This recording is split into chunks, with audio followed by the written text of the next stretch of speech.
C'est vrai que je m'attendais pas à une suite, mais alors bordel, qu'est-ce que c'est jouissif!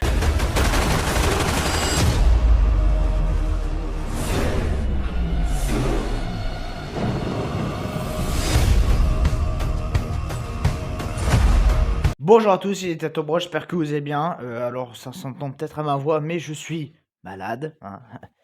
Enfin, je sais pas ce que j'ai, mais bon, ça doit être un rhume, une grippette, j'en sais rien.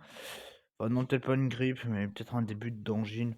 Bon bref, de toute façon, voilà, les périodes hivernales, je les déteste. Tu es tout le temps malade, c'est chiant comme pas possible à chaque fois. Et l'été, tu trop chaud. C'est vraiment chiant. Mais bon, enfin, ça m'empêche pas de continuer à vivre, hein, à aller, au cinéma, à voir des films, à, voir des séries, à faire du montage. C'est juste que, je là, aujourd'hui, vu que je me sens mieux et qu'on sait jamais, hein, parce que, il y a toujours des chutes et c'est un peu, quand tu es malade, c'est un peu comme les montagnes russes, hein, il y a des montées, des descentes. Je vais essayer de tout tourner aujourd'hui, enfin de tourner, les top séries, il me reste, les bilans box-office là. Comme ça, il me restera plus que les top et flop films et comme ça, si vraiment, je suis malade pendant 2 3 jours, je peux quand même monter. Mais c'est juste que, étant malade, je peux pas faire, certains trucs. Voilà, quand tu es malade, des fois tourner, c'est un peu compliqué. Bref, et donc aujourd'hui, on se retrouve pour parler de Sisu, le chemin de la vengeance, donc suite de Sisu 1, de l'or et du sang, sorti en 2023 en France, mais 2022, je crois, en Finlande et en Amérique. Donc voilà, c'est un petit film indé qui se la jouait à moitié Sergio Leone, à moitié Tarantino, donc avec des nazis.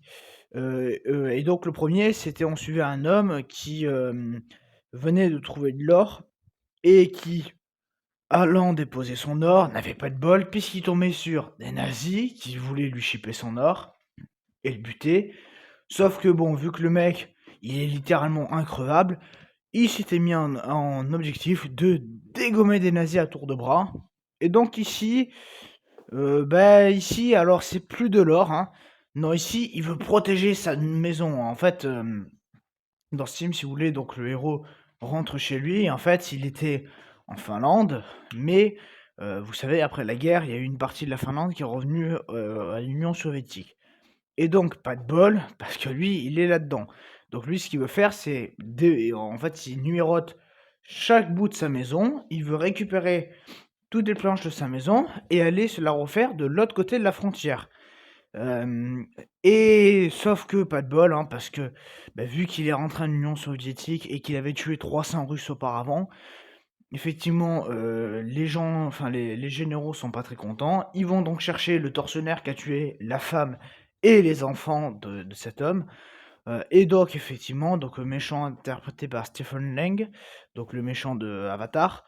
Et donc effectivement, notre héros, refusant encore une fois de crever, va décider de tous les buter. Voilà. Parce que bon, après des nazis, pourquoi pas encore retuer des bolcheviks. Et donc, film qui ne sort pas en salle, du moins en France, parce que parce que. Non, mais alors en fait, ce qu'il faut savoir, c'est que bon, le premier avait fait 14 millions au box-office. Alors oui, on va me dire, ouais, c'est pas beaucoup, mais pour un film qui n'a même pas coûté 1 million, 14 millions, ça fait beaucoup. Voilà, pour un film qui avait pas coûté cher. Et ce qu'il y a, c'est que bon, il l'avait sorti dans beaucoup de pays, mais donc ça avait coûté de l'argent au studio, ce qui expliquait pourquoi il y avait un décalage à chaque fois. Ici, ils ont décidé de pas faire ça parce que en fait, bon, alors déjà, il faut savoir que normalement, c'est censé être le dernier, déjà, enfin de ce que j'ai vu. Et donc en fait, ce qu'il y a, c'est que c'est Sony qui a repris le film, c'est Sony qui l'a produit, ce second opus. Et en fait, ce qu'il y a, c'est qu'au lieu de, parce que ça coûte cher, hein, on n'a pas l'impression, mais il faut financer toutes les bandes du film. Ah, c'est plus des bandes aujourd'hui, mais tu m'as compris. Pour chaque cinéma, faut et donc ça coûte de l'argent qui, en fait, ne servira à rien parce que bon, c'est pas que les gens, ils n'y seraient pas allés, il y a toujours des gens qui vont, mais par rapport au premier, il y aurait eu moins de personnes. Donc, en Amérique, ils l'ont sorti parce que bon, objectivement, c'est quand même l'Amérique qui fait un peu le box-office des films. Et donc, nous, en France, on l'a en VOD. Alors, il me semblait avoir vu qu'il sortait le 23. Moi, je l'ai vu via un VPN. Mais après, voilà. Donc, il y a 3 manières de le voir. Soit vous prenez un abonnement à un VPN qui vous permet de simuler que vous êtes en Amérique pour pouvoir le voir. Soit, je crois que c'est mardi, vous achetez vous louez le VOD, enfin l'achat et le location, que ce soit sur Canal ou sur YouTube. Soit, autre possibilité, si vous avez aimé le premier opus, je vous conseille d'attendre le 25 février, puisqu'il sort le DVD. Dans tous les pays, il y aura le DVD traduit en français, tout ça. Donc, voilà, moi je vous conseille plus d'acheter le DVD si vraiment vous avez aimé le premier, parce que, alors par contre, c'est le même délire que le premier, hein. Ça je le dis, mais ça je vais en parler juste après, mais voilà, il n'y a pas beaucoup de possibilités pour le coup. Je sais. Moi je l'ai acheté en VOD, mais dans un autre pays. Ouais, bon bref, un bordel monstre juste pour voir mon film. Mais voilà, donc je comprends que pour certaines personnes ce soit un peu compliqué à voir. Mais voilà, le film sort en DVD le 25 février. DVD Blu-ray, hein, je précise. Je sais pas s'il y a du 4K par contre, mais bon bref. Et alors, donc beaucoup de blabla pour pas grand-chose, mais bon, qu'est-ce que j'ai pensé de ce film? Ben, je me suis éclaté, voilà. Ça fait du bien. Alors déjà, c'est court, ça dure 1h29 générique inclus. En gros, ça fait quoi? 1h25, si on enlève le générique. Mais putain, quel pied! Alors oui, c'est exagéré, mais là, c'est vraiment si vous trouvez que le premier film était déjà trop exagéré, ne visionnez pas celui-là, hein. Parce que là, ici, c'est encore pire, l'exagération. Mais ce qu'il y a, c'est que c'est vrai que pour quelqu'un comme moi qui tire sur la non-cohérence dans des films, notamment en faisant des anaflops, le truc qu'il y a, c'est que quand le film est pas cohérent, ça me dérange. Sauf que là, c'est pas que le film n'est pas cohérent, c'est-à-dire que le film te dit très clairement: «Bon, ne réfléchis pas». Voilà. Et c'est-à-dire qu'un film qui se prend pas au sérieux, qui est juste là pour te divertir avec des scènes d'une violence extrême, ben si le film ne te dit clairement que bon, faut pas réfléchir. Je prends un exemple des Terrifier. Bon, même si moi j'ai pas trop accroché au délire Terrifier, mais il y a des gens qui l'ont aimé, les 3 Terrifier. Bah c'est ça, c'est débile, mais on te dit très clairement, ou les Scary Movie ou d'autres, on te dit, ou même cette année, y a-t-il un flic pour sauver le monde? Voilà, c'est débile. Mais le but, c'est que tu te divertis. Et c'est tout là le but de Sisu. Et le premier l'était déjà un peu. Donc ici, effectivement, on a affaire donc à un film d'une violence extrême, mais vraiment c'est bourrin, mais à chaque minute, hein, tu pas de répit. Les scènes d'action sont exagérées au possible, mais dans le bon sens du terme, hein. Notamment, alors bon, je vais pas spoiler, hein, je cite ce qu'il y a dans la bande-annonce, mais quand le gars il freine, que t'as les planches qui tombent devant le camion et que t'as l'avion qui vole et qui va exploser au loin, mais c'est juste génial quoi. Et puis alors le délire de il sauve sa maison, mais waouh! Ils partent loin, mais vraiment quoi. Avec une fin que j'ai trouvé peut-être.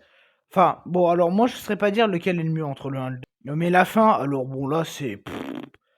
Waouh! Qu'est-ce que c'est que cette fin? Moi j'en pleurais de rire, hein. Parce qu'en fait c'est ça, c'est que le film, en fait c'est pas une comédie, mais il sait qu'il est tellement dans l'exagération, montrant que le mec en fait il crève jamais. Enfin le gars il ne meurt pas, et alors c'est tellement dans l'exagération du gars qui veut à tout prix buter des méchants, que ça va à un niveau où en fait tu te tapes des barres, parce que tu te dis: «Mais qu'est-ce que c'est que ce délire, quoi?» Mais voilà, comme je dis, c'est pas tu te tapes des barres comme devant Sous la scène, parce que c'est vraiment débile, alors que le film se prend au sérieux. Pour moi, c'est un film un peu comme les Sharknado, les En eau très trouble, les Scary Movie, Terrifier. C'est des films, bon, même si Terrifier, pour le coup, je suis pas un grand fan, y a-t-il un flic? Que tu regardes pas pour une quelconque intellect, que tu sais qu'il y aura peut-être pas de cohérence, mais le film te dit très clairement qu'on s'en branle royal, quoi. Pas comme des films comme Avatar, où on essaie quand même de te raconter quelque chose. Là, ici, l'histoire, c'est tout bête. Il y a un méchant, il y a un gentil, ça veut se taper sur la gueule, mais dans des exagérations immenses. Et en plus, ce qu'il y a de bien, c'est du fait d'exagérer à mort des situations, en fait, ça en fait devenir le film unique en soi. Parce qu'aucun autre film ne propose ça. Parce que c'est extrêmement exagéré. Tout ça donc dans des effets visuels que j'ai trouvé mieux aboutis que le premier.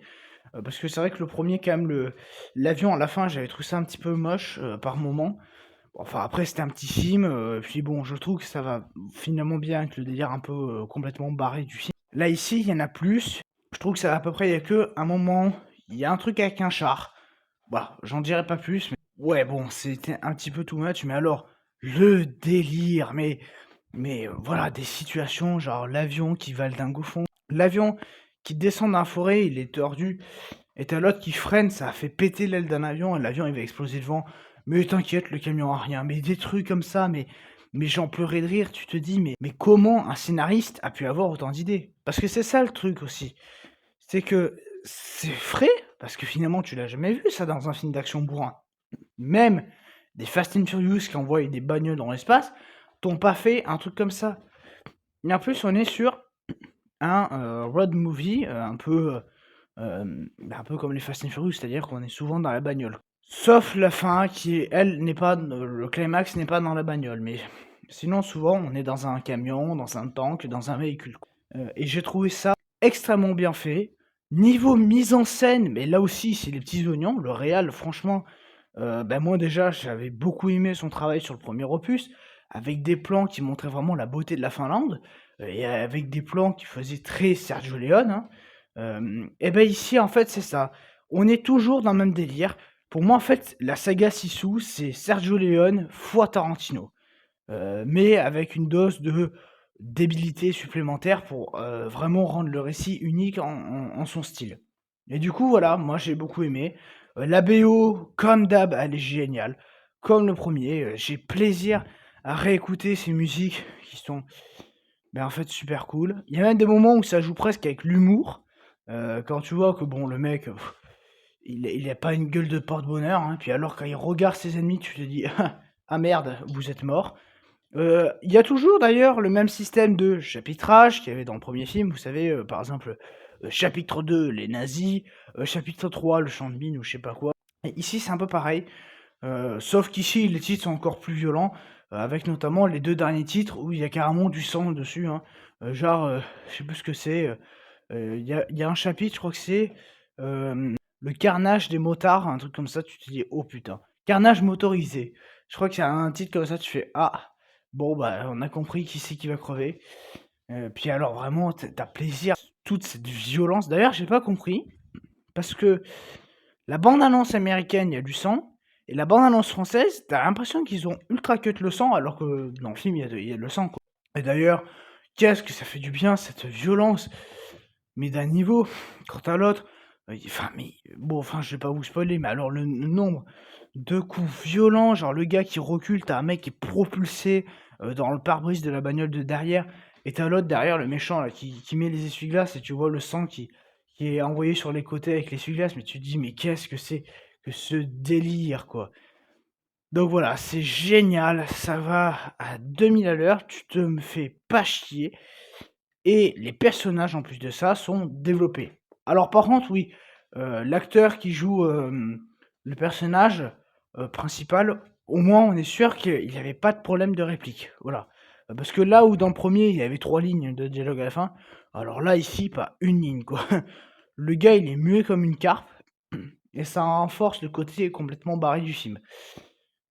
Donc voilà, moi j'aime vraiment beaucoup ça, et puis alors le vraiment la violence, elle est montrée, mais waouh, c'est vraiment violent, quoi. Heu, mais alors qu'est-ce que tu as plaisir à voir tout ça. Enfin, c'est vraiment incroyable. Donc voilà, un film qui, va aller dans les tops, mais alors vraiment finalement les VOD, j'en ai pas vu tant que ça cette année, mais entre, celui-là et Death of a Unicorn, j'ai passé vraiment un bon moment devant. Je trouve à chaque fois que ça t'y divertit bien. Maintenant, faut espérer que Don't sort, hein, mais il n'y a pas encore de date. Alors, bon, j'essaierai, ouah, parce que j'ai des amis, ils arrivent toujours à trouver des films que tu arrives pas à trouver toi.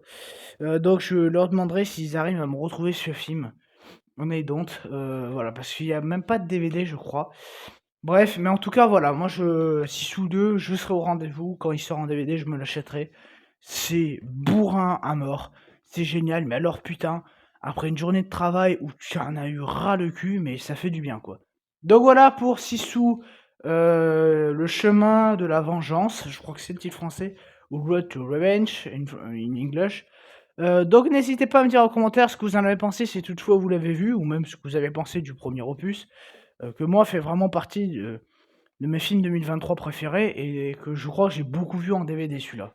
J'ai dû le voir 10-15 fois parce que ça te fait du bien.